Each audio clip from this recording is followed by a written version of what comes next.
This is our 41st speaking engagement that we've had. The rest of them have been our nights for the museum fundraisers that we have in September.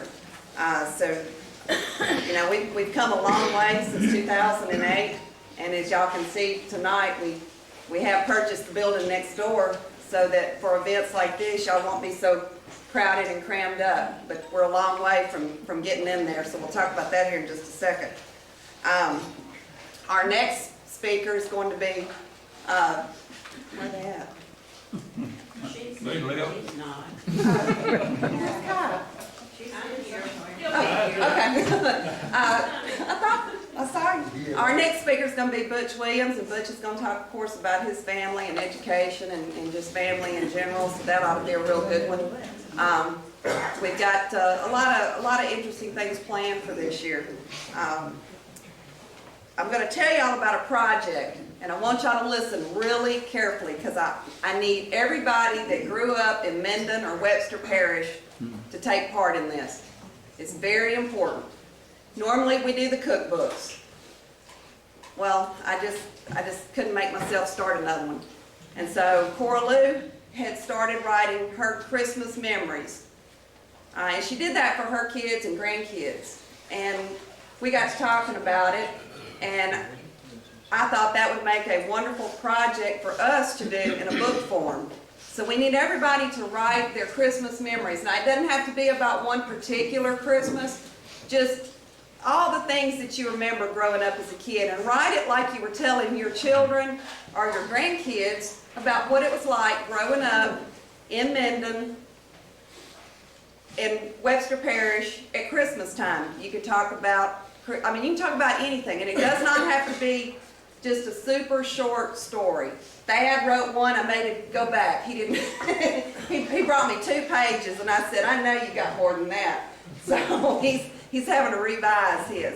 But you know, I'd like to have those stories. You can also include pictures in this. So if you, yes? Oh, there you go. You can also include pictures, and if you have, you know, a lengthier story, quite a few pictures. But we're going to put it in book form. It's going to be similar to this book that Thad did, and I hope that it'll be a whole lot thicker than this. Cora Lou's doing a special painting for the cover about her Christmas memories. She's going to allow us to use that painting to do Christmas cards. So there again, that'll be another fundraiser. I need these turned in to me. You can email them to me. If you don't do email, write them, and you probably have to sit up here and tell me, you know, so I don't mess that up, but retype it. I need them by probably the middle of July. We'd like to have this book by October. We've got a special event planned for October, and we'd like to have these books by October. So y'all kind of get your thinking caps on, and just remember as far back as you can remember, and just kind of go forward. And write all those stories down, because I know everybody here's got Christmas memories, whether it's good ones or bad ones or odd ones. Thad wrote about a monkey stealing the milk. I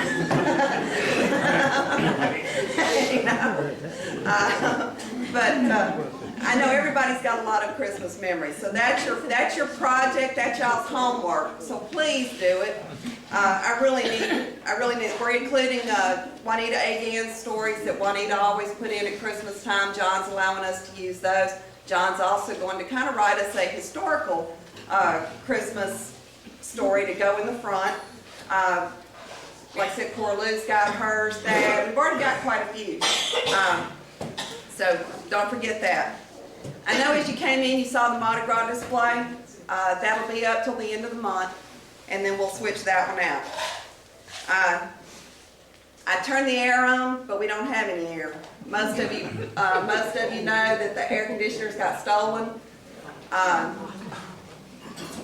We had them stolen. We did get our insurance money today, but it's not enough to cover the air conditioners.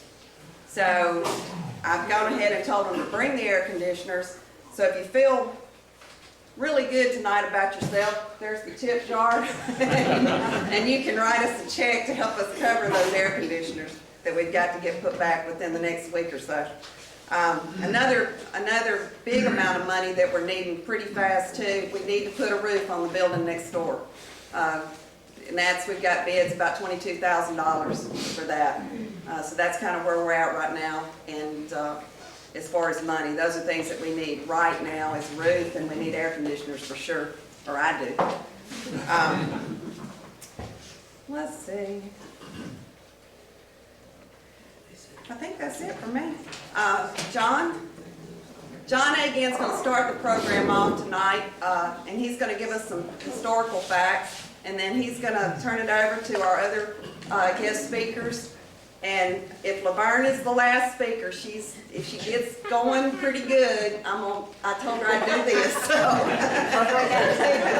Yeah, I didn't bring a hook.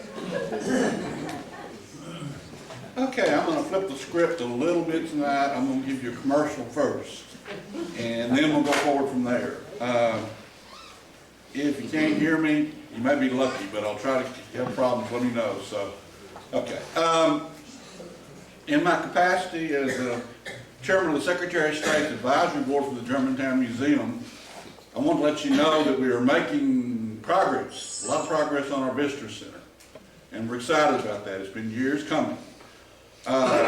More than the state's construction, we're excited about the opportunity received, because we managed to get the same genius, Larry Milford, that's designed this beautiful museum, to design our display cases. So, in a very few months, for the first time ever, you're going to be able to go to Germantown and see the story told in a modern facility, and then go to the buildings that actually were part of the colony. So, commercial is, watch local news, and be ready, and we'd like to have you come visit us. Second part of the commercial, don't go out there right now. It's a mess right now, but anyway, it will get better. Tonight, we're going to tell the story about the Germantown Colony. Most of y'all, because you're interested in history and you're coming to these kind of programs in this area, you pretty much know the basic story. I'm not going to spend a lot of time telling that. Shelley had a better account than I can do in the press release. Very good job on the story. I'm going to tell it a little bit, but I'm going to kind of try to lead into the real contribution to the Germantown Colony, which is the human contribution. Now, looking around the room, I'm going to ask for a show of hands. How many folks in here trace their ancestry back to the Germantown Colony? I'm surprised it's no more than that. It's a lasting legacy. So, we'll get back to that. That's the more important part. Most of you are familiar with the story. In the late 1800s, a boy, I called him some bad names. Even on television last summer, I called him bad names, so I better be careful. A very interesting character named Bernard Mueller, a vision from God, or somebody, and told him that he was to be the reincarnation of Christ. He adopted the title of the Line of Judah, and kind of a group of followers around him now. They came to the United States, settled first in the old Harmony settlements in Pennsylvania. After Leon had split that, I was going to be nice about Leon tonight. He took the title, Bernard Mueller took the title Count Leon, from where we're not certain. After that colony kind of got split, they went to Ohio. They came down the Ohio River and the Red River to Granicourt, because he was seeking the latitude of Jerusalem. And Granicourt is pretty much on the latitude of Jerusalem. Fortunately or unfortunately, depending on your point of view, at Granicourt, yellow fever claimed Count Leon. And in a lot of ways, his story ends there, because the legacy came more from his followers, more from the people that were in his group. They came north, up the military road, got a land grant and settled north of Minden in 1835, or late 1834.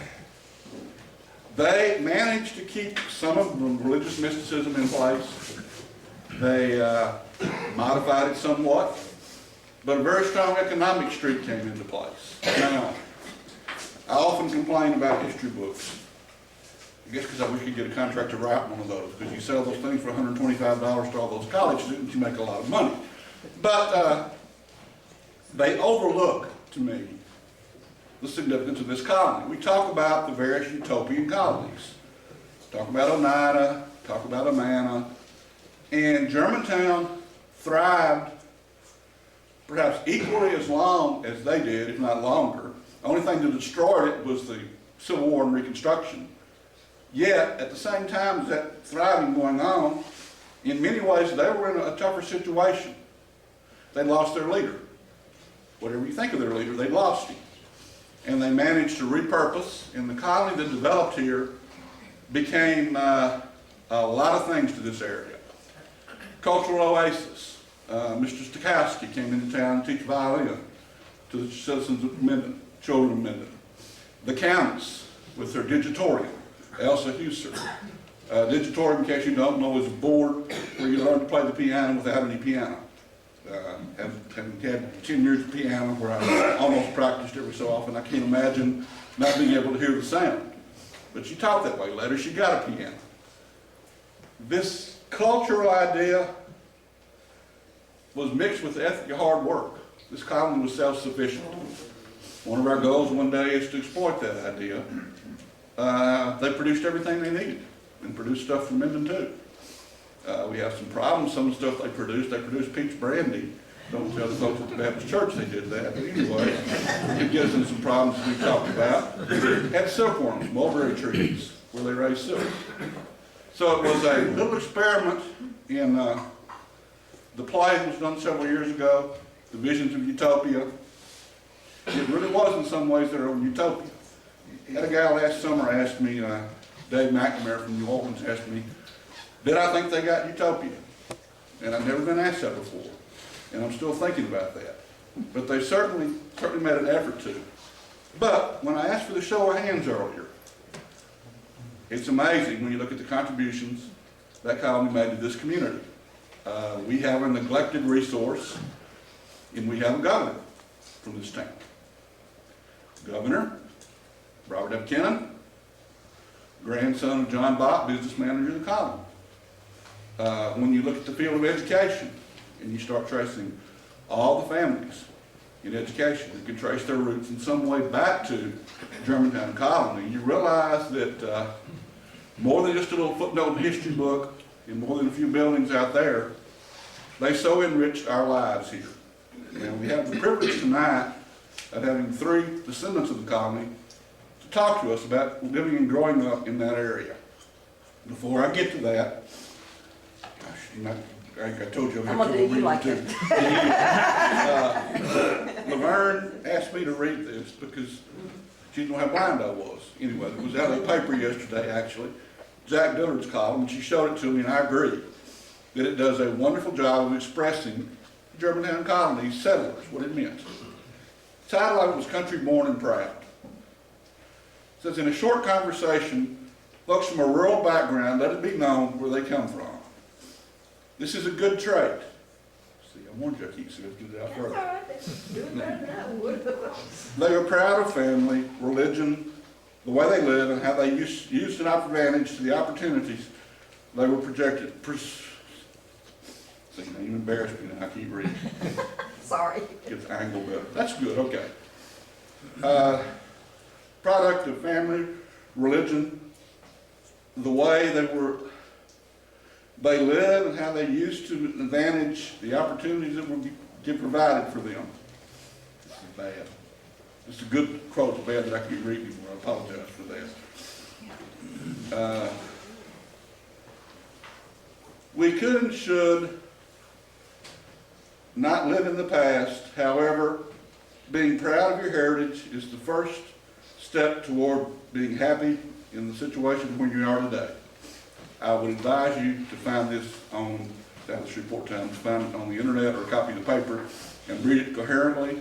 If I can sit down over here and get closer to my glasses, I can read it coherently. But anyway, it does sum up the idea of the values held of the Germantown Colony, and I'm looking forward to hearing the stories of the folks who grew up there. Thank you very much.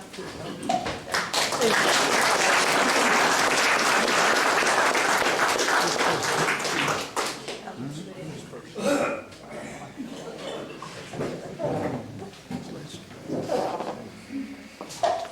may overlap some on some of our stories, but that's all right too.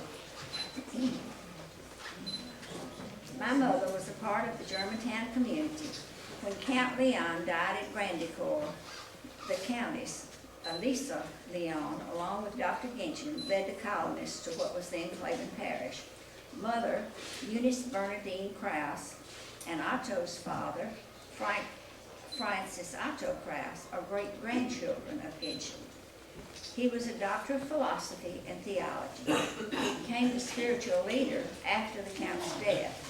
Genshin's daughter married Dr. Francis Otto Krouse. There were articles or rules to follow in the Germantown colony. They were expecting Jesus to return soon, and one of the rules was that the bachelors could not marry. Well, I guess it helps to know people in charge, because the Countess's daughter, Anna and Jacob Philip, Bernadine Genshin and Philip Hunter, Rosaura Genshin, and Dr. Krouse were married the same day, May 1860. Yes, that ended the bachelor rule. When the colony disbanded in 1871, some of the families settled in the surrounding area. Some remaining family names of those who lived at Germantown are Bob, Governor Kennan's ancestor, Touch, and Krouse. The Krouse family were the ones left at Germantown. Grandfather Krouse built a house on the property. Mother was born in 1895 and was born with 11 children and was the oldest daughter. She evidently looked after the wayward siblings. She told of a wash day with a pot to heat water for cleaning the clothes. Fire was under the iron wash pot and Bernie fell into the fire. She pulled him out and dumped him in a tub of water nearby to put out the fire. Another time, I believe the same kid, fell in a creek when they were fishing. He was floating down the creek. Mother ran down ahead of him and pulled him out. And one time there was a missing child. He was found asleep in the field, lying on a flat rock in the sun. When I was growing up, I remember many family reunions at the Krouse home, with a goat cooking on a wire stretched across a fire pit with coals below. They had cooked that goat for many hours and basted it with barbecue sauce, and it was good eating. I played in the old buildings that were built by the German colonists. We climbed the stairs to the upper floor, and there were lots of books. Sometimes hay was stored in the lower floor. The buildings deteriorated, and so did the books. Before it was a museum, Dr. Genshin had a large library with books in several languages. I will tell you a little about my immediate family as I grew up, and what I remember about World War II. Our daddy, William Dunlap Miller, was a farmer with cotton and growing cotton and corn. He had a country store that was next to a cotton gin. Mother always had a large vegetable garden, flowers, and lots of pretty iris. We lived about 9 miles north of Minden. I had a younger sister, Betty, and an older brother, Louis, and sister, Ernestine. The two oldest siblings began school in a one-room school, the Pine Grove School. After 1 or 2 years for them at the country school, Marcus Wren's mother, Ola Wren, drove a school bus from our neighborhood to Minden, and all of us were able to attend school there. You can see I was born in the dark ages. We had no electricity until 1939, when REA, the Rural Electrification Act, began. At night, light was by a kerosene lamp, warmth was the fireplace, and cooking was by a wood-burning cook stove. But we did have a telephone, one of those old big boxes on the wall and with a crank that you call central. There were 8 parties on our line, each with a different ring, 4 longs, 2 shorts, and so forth. Each family had a certain ring. And of course, you could listen in to all the calls because all the phones rang. The men took care of the line along the roadway, and if a pole in the line was down, they took care of it. My brother and sister graduated from high school in May 1934, and I started to school the following September. Louis was the oldest, but graduated at the same time as Ernestine, probably due to the fact that he didn't care that much about school. But he had a teacher he liked, and she was kind to him and encouraged him.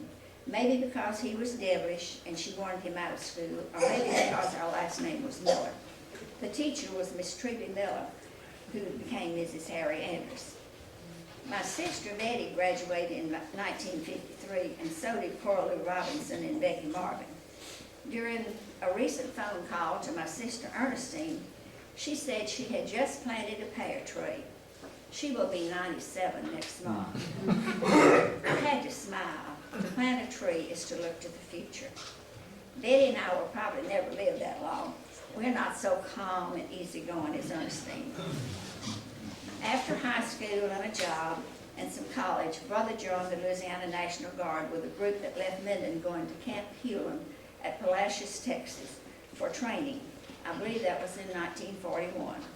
A picture in the paper showed some men all dressed in suits, their Sunday best, ready for the trip. During years of a threat of another war, men joined or were drafted into branches of the military. There were war games in North Louisiana and some in our neighborhood. There were Army vehicles and troops on the road near our home. A couple of young military men camped in our yard, and they even cooked on our cook stove. I believe they made spaghetti. Maneuvers with troops and vehicles made their way through downtown Minden also. During the Depression in 1934 and 35, the federal government bought land from farmers, which became part of the Kisatchie National Forest. Caney Lake was built at that time with CCC and WWII works. During the war games, part of that land was used by Barksdale to drop practice bombs on what we call the bombing field. This bombing field was about 1.5 miles as a crow flies from our house. The bombs whistled as they came down at night and day.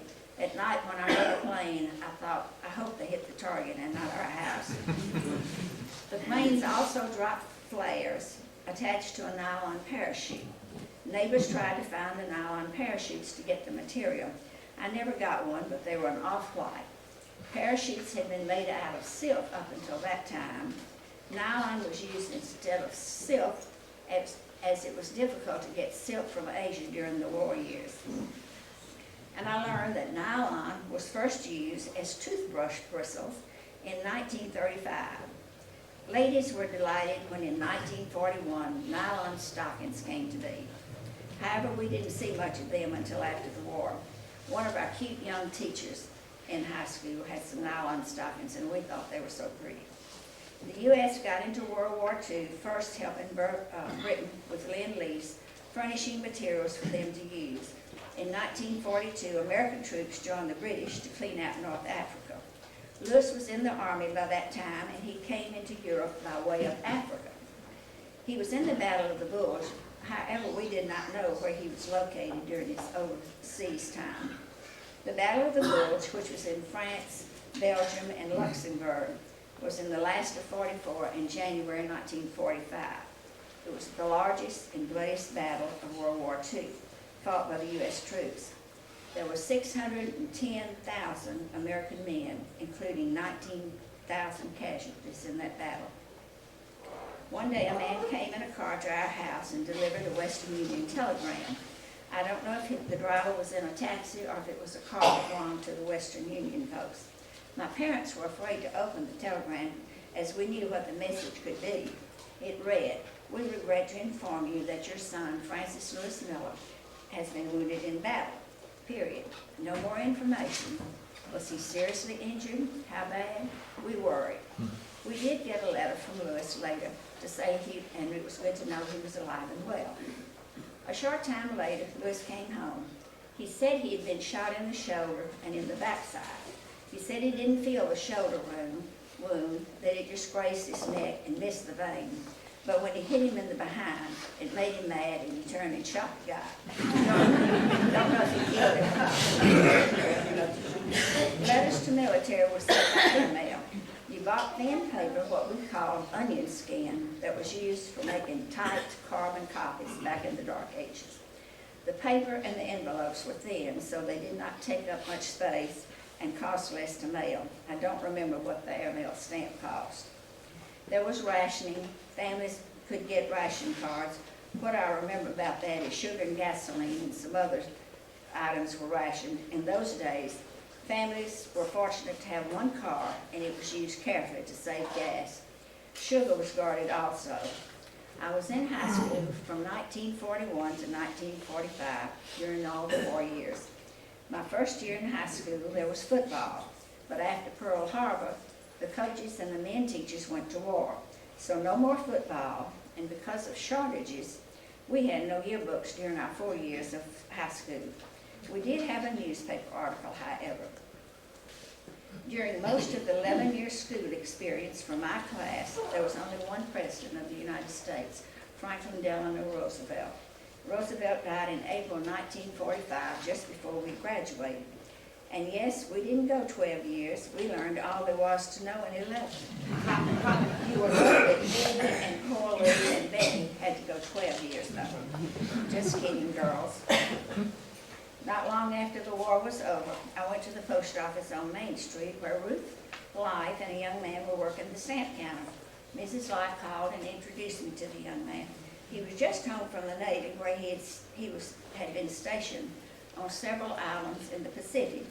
On the island of Maratai, his group survived 33 Jap air raids. One night, Air Force planes were lined up, fully gassed, bomb-loaded, ready for a pre-dawn takeoff to Jap targets. A Jap bomber came in low, eluding the radar, and hit B-24s. When one exploded, fire and bombs hit one another. Almost an entire squadron was destroyed. Also on Maratai, every afternoon, gasoline was poured on the garbage dump and set on fire to keep down mosquitoes and flies. The fire would die down before dark, so it left no target for Jap bombers.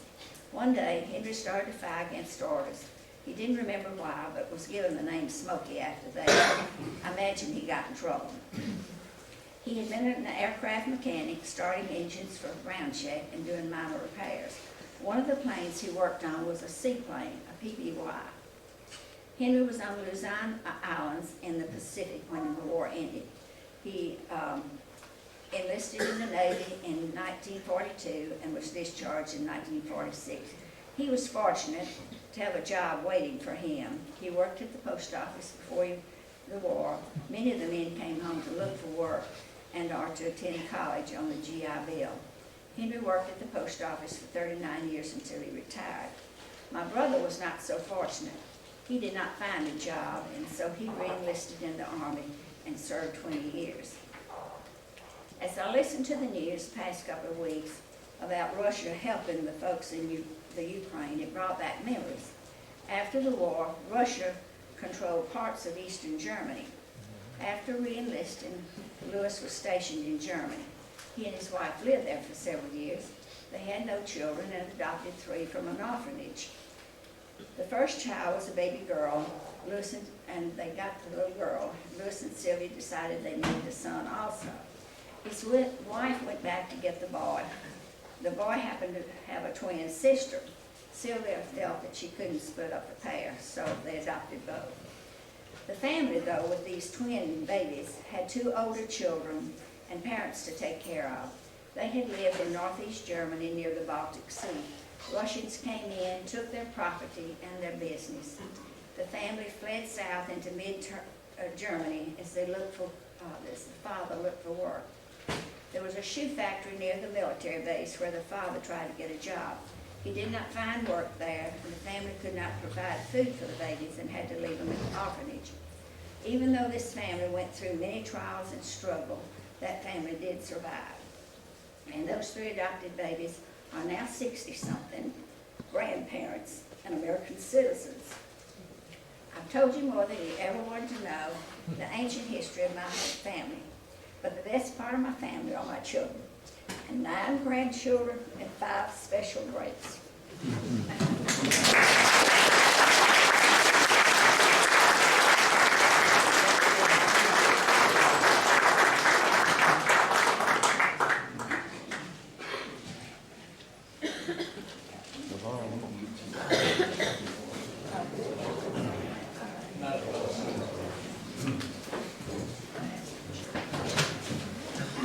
Full of trees. I can assure you. I was born and raised in Germantown. I'm the youngest of 8. Daddy was Frank. There's one brother that's still surviving, and the rest of them have gone on. But this is just a little bit of my take in Germantown. I was born about a mile south of the colony and still live there. I recall at an early age the maneuvers coming through. I think it was the Red and the Blue Army, I'm not sure, but they came through. We had a blackout. That was something. You didn't have anything but kerosene lanterns, lights, and they called it a blackout. As Susie said, they had a bombing field, and sometimes the bombs strayed, but that was their targets, and they were supposed to hit them. Sometimes they did, sometimes they didn't. During this era, there was no electricity, so therefore there was no running water. Everyone cooked on a wood cook stove. Your heat was a fireplace, a wood stove. So with no bathrooms, you had a 2-holer out back if you were fortunate. The milk was kept in a well with either a milk cooler or a gallon jug, but if you happened to hit the jug going down, you had to draw the well out, or you'd have a little soured water. I recall one time when a brother of mine, Rupert, was kind of mischievous. And he put a catfish in the well. So as they came up, it was usually in the spring, they'd draw the water out. He told my brother Joel, that's just younger, he said, "You got to let me down the well first. I've got to get this catfish out." And Daddy must not find out. So they draw the water down to a certain table, and he lets him down, and he gets the catfish. I never heard Daddy knew about it or not, but I'm sure he did. Also, Susie touched on the CCC, which was the Civilian Conservation Corps. They did a lot of road work with mules. They did a lot of erosion work to stop erosion. They were housed out at the old vocational technical school. They were young, they were men that couldn't find a job. The government support, they received a little pay from the government. One thing, during this time, all able-bodied men were in the Army. They were either drafted or they enlisted. I got a picture here. I had 6 brothers and sisters in World War II, all at one time. I was the youngest. I got my greetings in 1956, but my 4 older brothers, 2 sisters, and sister-in-law were in there in World War II. And your brother-in-law. And a brother-in-law, yeah. Ralph Hop. Ralph is, And and Joel, the only one still, and this is Ralph here, and he'll be 100 in June. So, thank the Lord for him.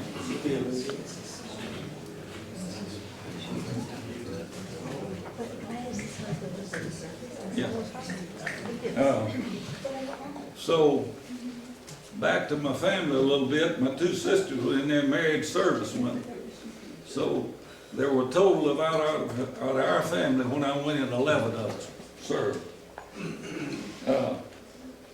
During the war days, about 1943 to 45, there were no new cars. Of course, no one had any money, so you didn't have to worry about it. We didn't have a phone. We wasn't quite as sophisticated, but the farmers or the neighbors had to keep up the lines. I remember at one time in Germantown, they said, "Boy, go pour some water on the ground. We can't hear it." So someone got out and drawed some water and poured it on the line.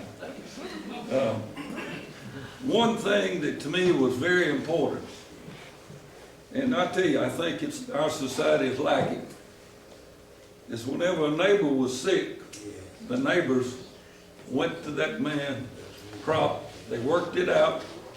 If someone was sick, they sit with them. I recall very vividly my mother sitting with a young girl that was burned. She sat with her every week, one day a week. She walked through the woods a mile and sat with this child. She's a young lady. She's a young lady today. Most of the farmers at that time had tenants. And some of those men, a lot of those guys went to service also. All were left on the farm with the older men, the women, the boys and young girls.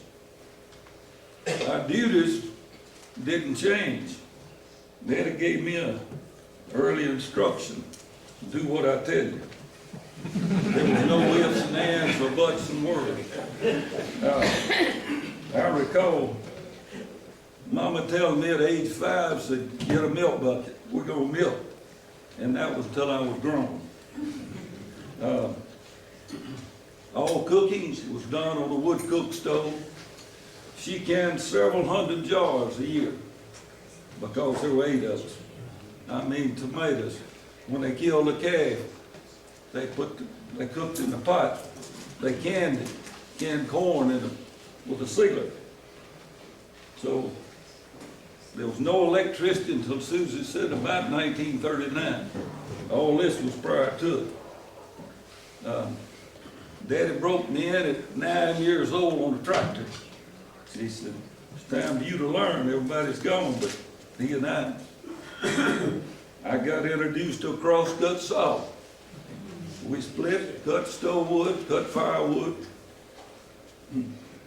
Boys grew up in a hurry, and young girls. I started plowing on that tractor at 9.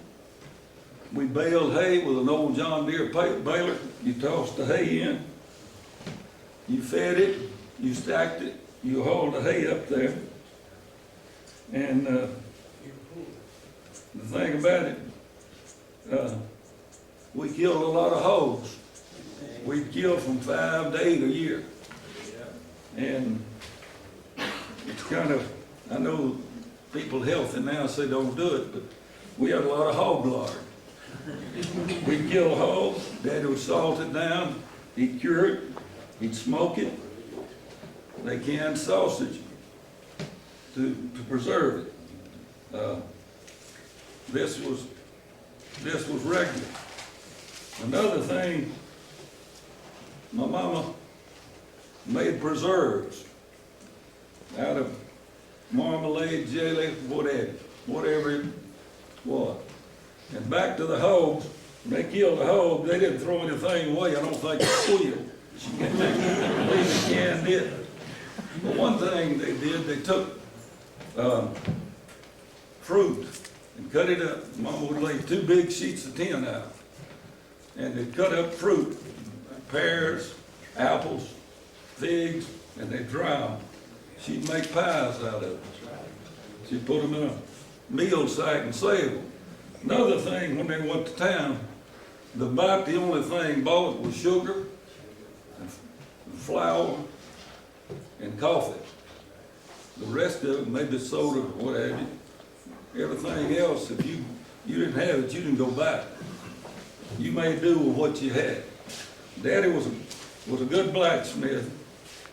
He'd make rings and on chains, and he'd weld them with the old blacksmith tool. He sharpened his tools. He sharpened axes. And I took a miniaturing for not having a sharp pocket knife or a sharp axe or saw. That was just something that was mandatory with him, because you could shave with his knife at any time. One thing, we had a little entertainment. Excuse me. During the winter, we'd kill rats. And the corn would be in the crib, the hay would be in the barn. And so it's a good time to kill rats, because they're going to be congregated in there. If they run up your britches leg, that was fine. Which that happened a few times. But one time in particular, they had killed a bunch of rats and the pond had froze over. So Bill Chandler, Rupert Gell, and I think Chloe Gamble and Jack Gamble went up and they tested dyes. Well, Bill had an old little white dog and said, I wonder if it'll break if the dog goes out on it. So they threw the rat out on it. The dog went and got it, tested it again. I believe it's solid enough to walk on. They go to another pond, a little narrow. They tested a little bit. They hear it cracking. So I believe we can make it. First thing you know, they're riding bicycles across it. Now, the water's about 8 foot deep. I don't know what would have happened. There was more. The dog would have been more important than the point. But Dad had a way of getting a message to you. James Pope and I got it a few things. But I found out one thing, you never lied to Daddy. He told me, he said, you plow that sugar cane, you can go fishing. Well, put 2 furrows, in other words, make 2 trips between every road. Well, I thought, if I make it on the outside road, 2 furrows on this other one in the middle, he won't know the difference. He goes the inside, you know, I'm safe. So, the next day, Dad said, well, son, you did a pretty good job on them outside road. Now, this was new ground, hadn't been plowed. You plowed with a mule, because about 90% of the time, you're a mule. And I got introduced to that Georgia stock. So, plowing that mule, and it looked bad enough as Daddy won't know it. Well, he did. He said, what happened? I said, well, Dad, I didn't think you'd look at the outside. You went to this road, you look good, then you look good, you wouldn't look in the middle. So by me telling the truth, I got by with it. So, another thing, when my dad built anything, he wanted it perfect. There was you couldn't deviate. So, as a kid, you worked. And he said, we're gonna build a fence across this, half of this 40, which was a half of a quarter. He said, we're gonna set a post here, we're gonna put it in, we're gonna pack it, we're gonna nail that wire to the bottom, and we're gonna carry this wire across the quarter. Now, I'm a kid. I got this roll of barbed wire. Daddy's on the other side. We carry it across, we pull it tight, stretch it tight, we nail it. He said, now son, you're gonna take 3 steps from this post, dig a hole. 3 steps and dig a hole. Now the posts we used were logs. We cut oak logs, split them, and that was your post. Now he said, son, if it's not straight, you're gonna redig them. Now this is red clay. So I get up there and I hit that wire with a post hole digger. I thought, man, I gotta move that thing. Oh, I'll cut that wire. It'll run up my britches leg. So I go on, I get to the other end, I thought it looked pretty good. I put the post in there and the line was like this. So Dad goes by and he picks up every one that's not lined up, he takes it out. And he said, now son, go back and redo it. Needless to say, I redug several. We had a lot of entertainment. I was fortunate to get to coon hunt with the governor. He wasn't governor then, he was a judge. I got to camp out with him, and we had a lot of fun. He was great with young boys. He had a lot of patience with us. Of course, we had a lot of pranks too. But I recall one thing that happened after World War II, when 2 of my brothers enlisted in 1940. The other 3 of us got our greetings and salutations from my friends and neighbors. And when they got back after World War II, that time this picture was taken, Pierce was sitting there, and he was next to the oldest, and he said, do y'all recall us fishing on Cooler just prior to us enlisting? Of course, the other two brothers, yeah. He said, do you recall us where we camped? Yeah, we camped on the bridge on Cooler. We set out hooks. Said, well, do you recall anything else? Well, I think we'd found a hen nest out there, and we needed eggs. And Mama said, go to the hen nest and get the eggs. So Pierce, being the oldest, he was cooking eggs and scrambling eggs, I'm assuming. He broke an egg and a little chicken hit the skillet. He got the chicken out of the skillet, threw him in the creek, kept breaking eggs. So Rupert, being inquisitive, did you eat eggs with us? He said, sure I did. You and JL would smell to rat. So they, that kind of, just a little of the fun. You know, as a kid, we had something else. Now this is just a little sample. If a city boy come out there and we camped, we always had a little fun.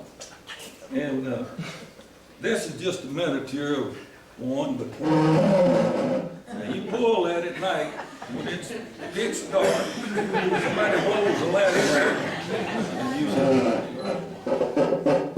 and they'd been told there were panthers out there. We didn't tell them any different. This is a dumb bull. Yeah, I made one out of the styrofoam cup for my granddaughter. But I had an uncle that was a master at these. He made one and used a squirrel hide. And it sounded like a lady screaming. So thank you.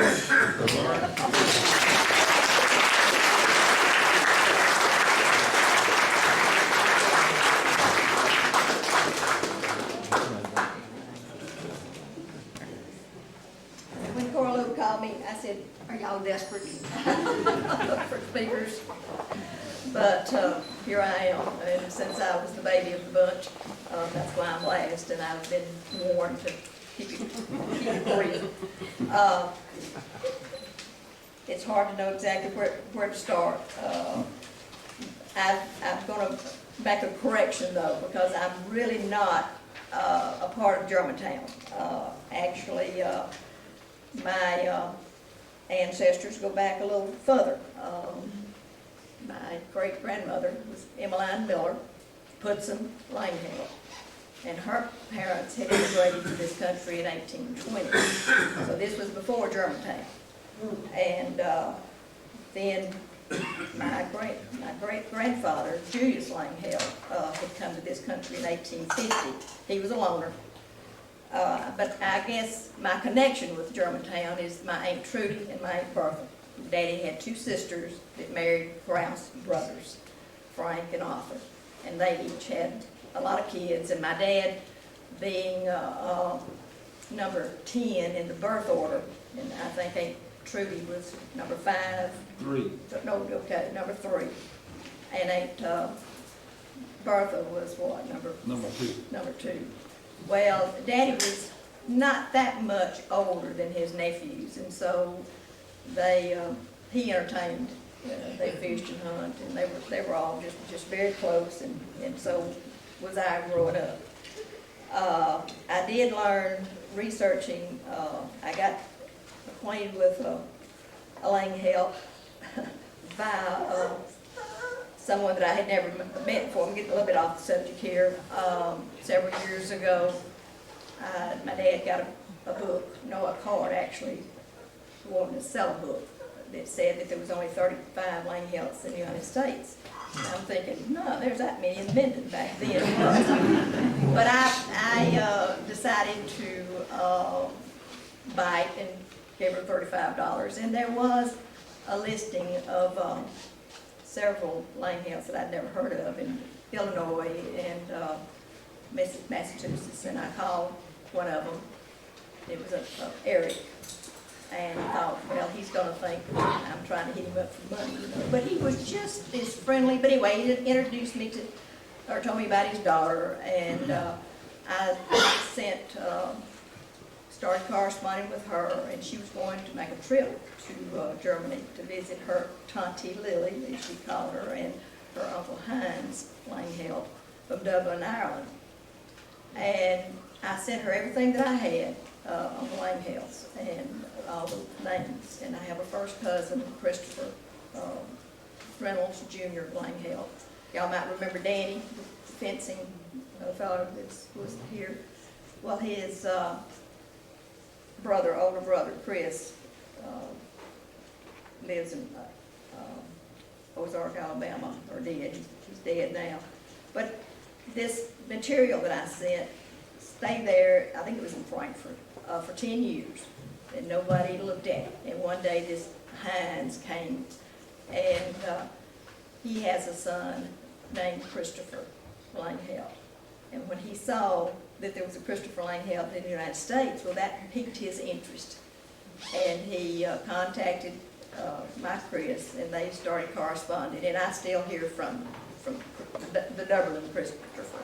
He's in the jewelry wholesale business, and I think he's president of, he's treasury of the jewelry company over there. So he got interested and made several trips to Germany, trying to find our Julius that had immigrated back in 1850. Never was successful finding his name, and he went to 3 or 4 villages there in Germany. The Archfield was one of them, Felden, Markenshausen, Wullerhausen. And they're all located in this state of Hessen, Germany, which is northeast of Frankfurt. And when I was trying to find out exactly what this Hessen, if it was a province, I didn't know what to call it, but it's called a state. Well, I saw something interesting on this website. It says that Hesse was contacted back during the Revolutionary War by the British government. They just thought it was easier to borrow money and pay to recruit these German soldiers to come and fight for them than it was to go through the expense and trouble of recruiting their own British soldiers. So about 30,000 German soldiers fought for the British during the American Revolutionary War. Nearly half were from this Hesse region or state. American Patriot portrayed these German soldiers as mercenaries and offered them land and bounty to desert and join the Americans. I had been told the Langhelds were military. That's what this Dublin, Ireland Langheld said, that a lot of the Langhelds were in the military. And he said while he was over there that one of the legends had it, he said there was no proof, but it makes a good story, that one of the Langhelds was a guard to Martin Luther, the reformer, when he was being hid out and after he left the church. But, so anyway, I thought that was kind of an interesting little tidbit. Anyway, growing up, and I can remember in school, and this was after the war, I was embarrassed. I did not want people to know that I was even remotely associated with the German people. And because, you would hear so much negative. So I just kind of squelched any interest I might have had. Plus, my parents didn't talk much about it. But I guess it was, Billy and I made a trip to to Europe actually, and then on into Germany in 1993. And while we were touring there in Munich, which is a pretty historical area, well, our tour guide turned us over to a German tour guide. And I was very apprehensive, wondering how he was going to handle all us Americans in such a historical place. But he was, of course, very professional. And when he got on the bus and he started showing us different things during the war, he just left an impression on me that he said, it wasn't the German country, and it wasn't the German people, it was the dreadful Nazis. that did all this. And he just kept using that term over and over. It was the dreadful Nazis. And I thought, you know, that's true. It was a political, and it was a madman that was trying to take over the world. Okay, now, enough about that. I'll get into what I remember about the war. Susie said she lived in the Dark Ages. Well, I thought maybe I lived in the Twilight Zone, so I thought, what is that? So I looked up a definition. It says a land of both shadow and substance. And I'm thinking, okay, I can relate to shadows because we did not get electricity on the little road that I lived on, which is was the bicycle road. Still exists. How many of you know where the bicycle road is? Okay, there's 1, 2, 3, not many. Daddy said it was called Bicycle Road because it was just narrow enough, but wide enough for a bicycle, and that was pretty much the truth. There was only 4 families that I can recall from when I was 4 or 5 years old living on this road. 3 of the families were blacks, and we were the only white family. I think the first ones that I can remember that lived on the corner of Germantown and Bicycle were the Williams. And then LeVerne and Bailey. And then this other, just a single woman, I guess. I never saw her with anyone. Mother called her Old Martha. And they always acted like she was not quite right. But anyway, it was a kind of a lonely little road because I wasn't allowed to play with the Bailey little boys. They were close to my age.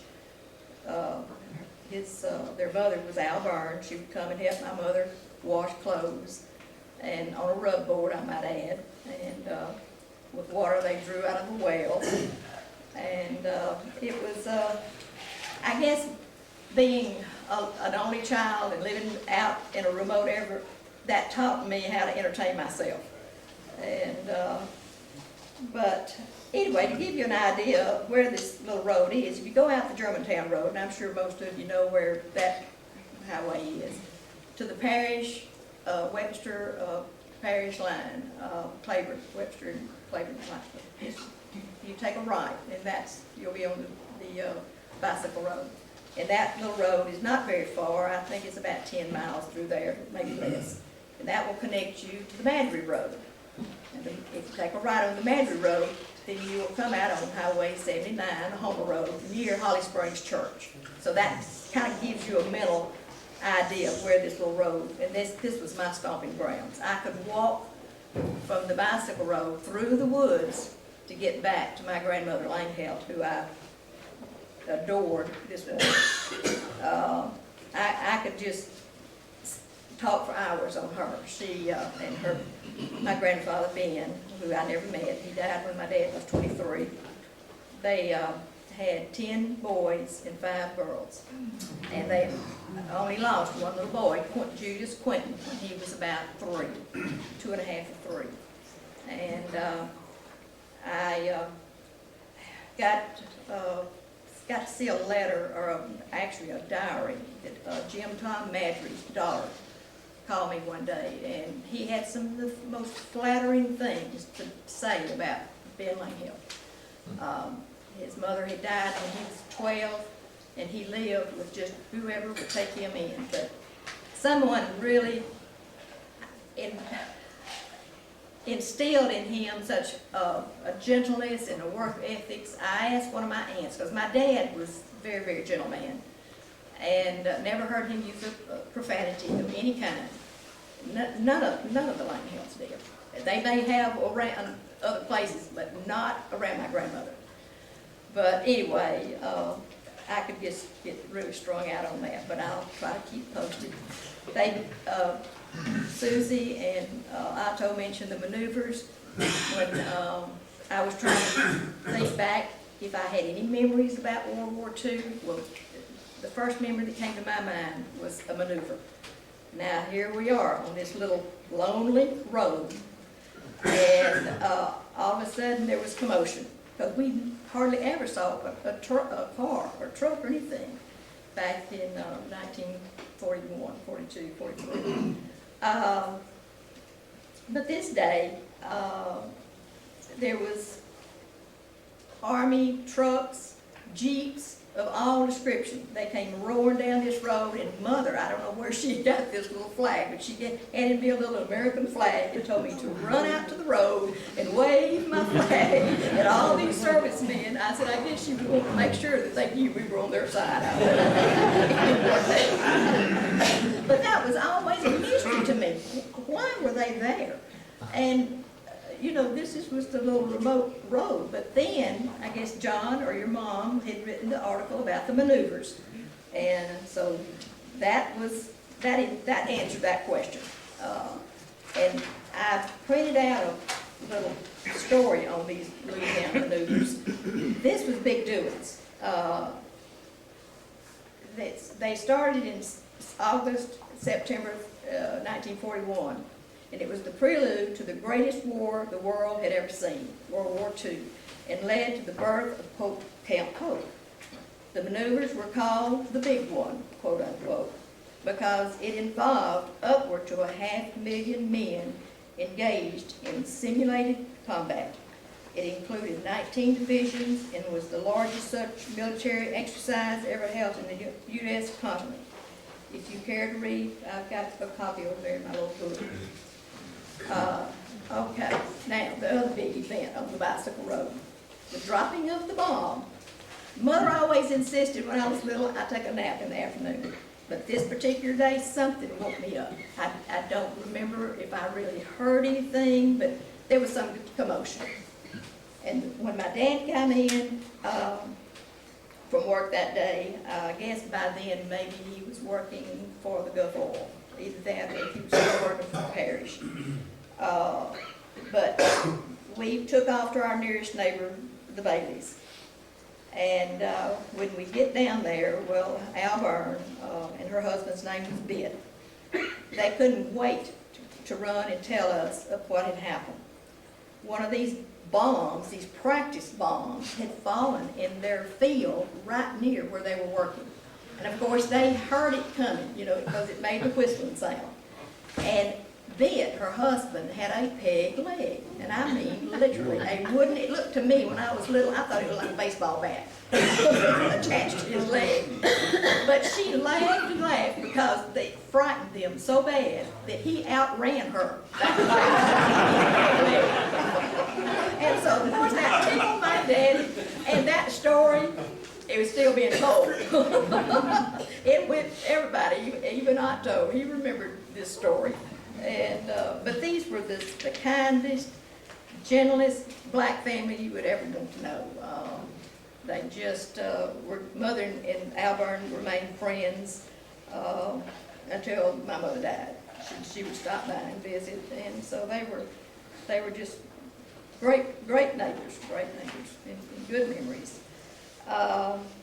Okay, let's see. All right, next story. How am I doing? Okay. I don't know. Well, I haven't seen any cuts. Where we at? I haven't seen any cuts. About 10 minutes. The rationing. I remember, and this, your mom answered a question about this sugar rationing, excuse me. It was, you know, an important commodity, just like salt. Well, somehow or another, Mother and Daddy purchased a large bag, and Juanita said it was 25-pound bags, because I guessed it. I said it was just about the right height for me to run by and get a handful of it, run out the back door, just, you know, loving it. And Mother never knew that, of course. But Mother began to hear rumors about government officers coming around, and they were going to search every house to see if you were hoarding any of these commodities that were being rationed, and sugar, of course, being one of them. And it just scared my mother to death. I just remembered her being so worried. It was someone in the community suggested that she take this sugar and make it into just a weak jelly.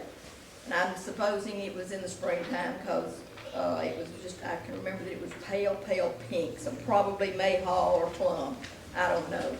But Mother made all these jars of jelly, and of course, since it was a weak version, that way she could use it to sweeten other things without the flavor coming through. But after all that work, guess what? Nobody came knocking at the door. So, my other memory, I said goodbye to dresses and skirts. I recall our postman, Mr. Floyd Culberson. Some of y'all might remember him. He had a house out across from Carol Thomas, where the trail park is now. He was our postman.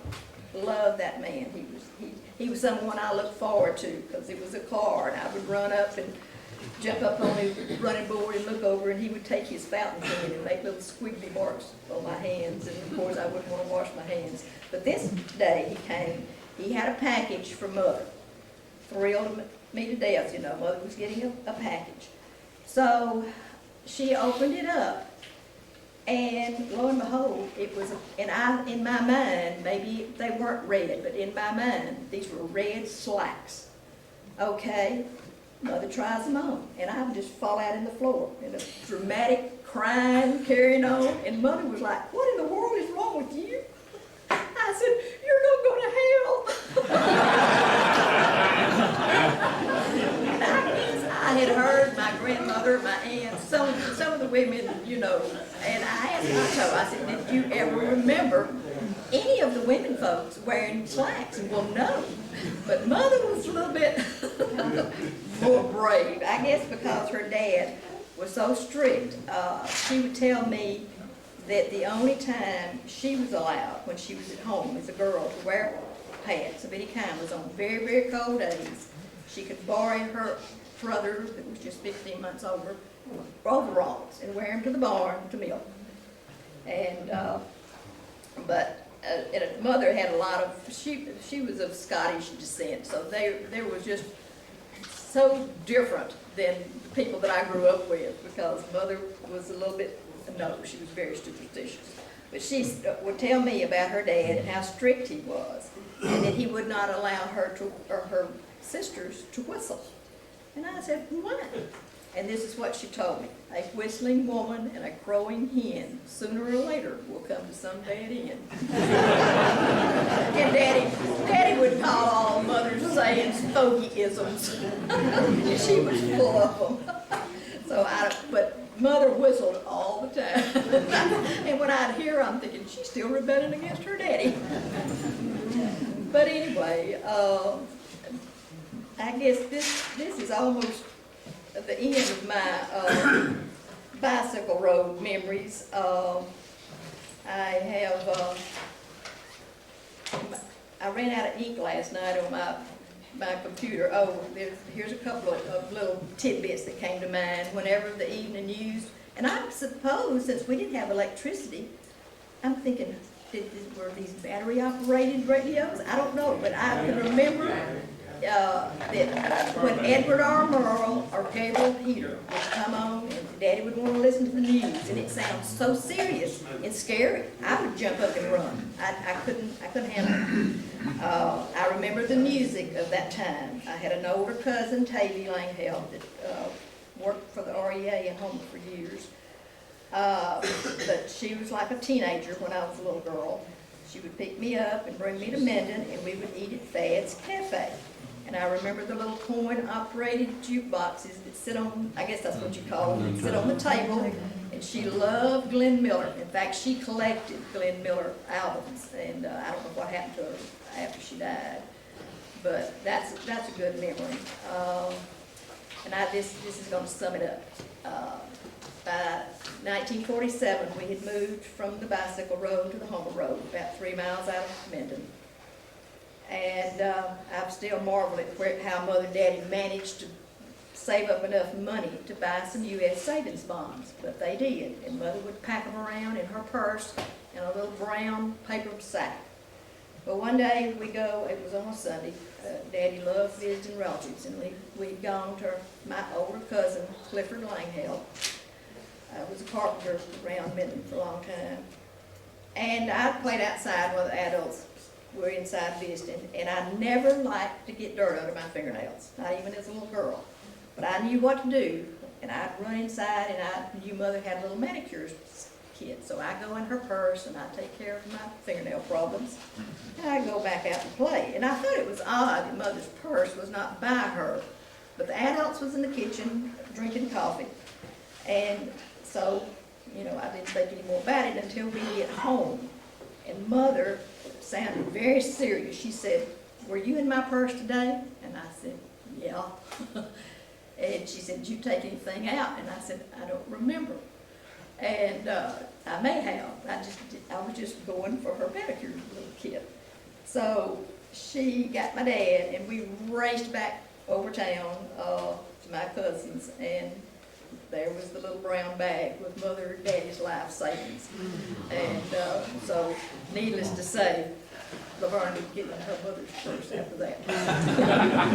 Anyway, I died. Good. Thank you.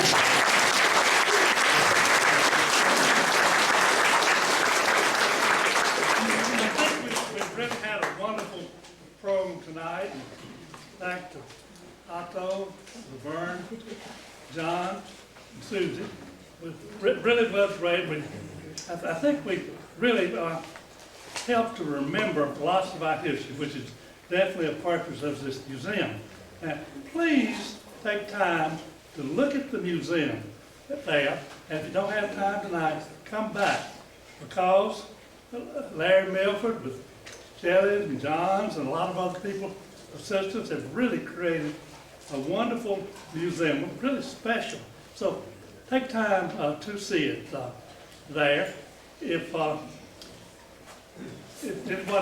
anyone have any 30-second comments they'd like to make, it'll be fine. 25 seconds. Yeah, go. That fellow mentioned that those flour sacks and stuff, that's how the girls got their clothes. Right. For sure.